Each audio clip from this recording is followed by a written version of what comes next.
bây giờ em cứ như thế rồi đi, thì anh có bất chấp giữ em lại không? Em mệt rồi khi cứ ở bên nhau, mà mọi thứ đã không còn như lúc đầu. Đâu ai sinh ra dành cho nhau, mình thương nhau hơn chút được không?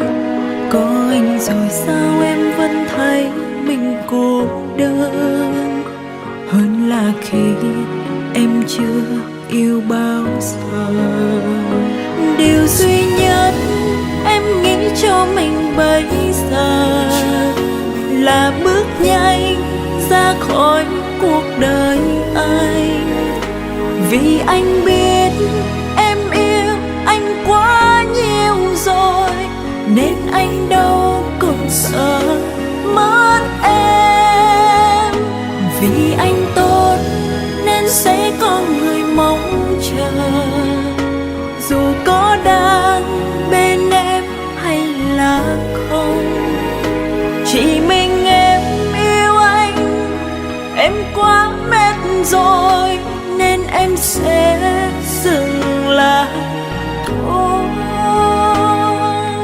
Mình xa nhau trong bao nhiêu đớn đau, ta đi bên nhau được có bao lâu? Mình chẳng nói gì nhau đến khi ra từ.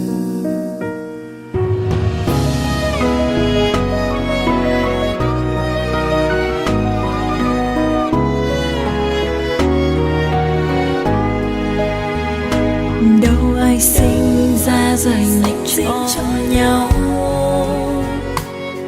mình thương nhau hơn chút được không? Có anh rồi sao em vẫn thấy mình cô đơn, hơn là khi em chưa yêu bao giờ.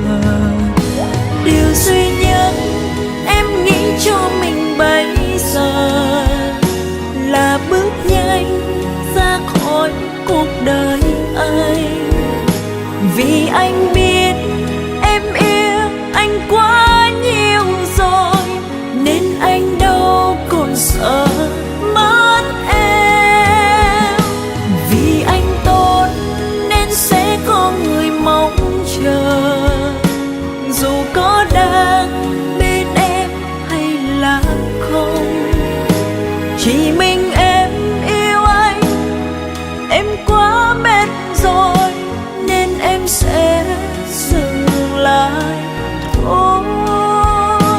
Điều duy nhất em nghĩ cho mình bây giờ là bước nhanh ra khỏi cuộc đời anh, vì anh biết em yêu anh quá nhiều rồi, nên anh đâu ở mất em.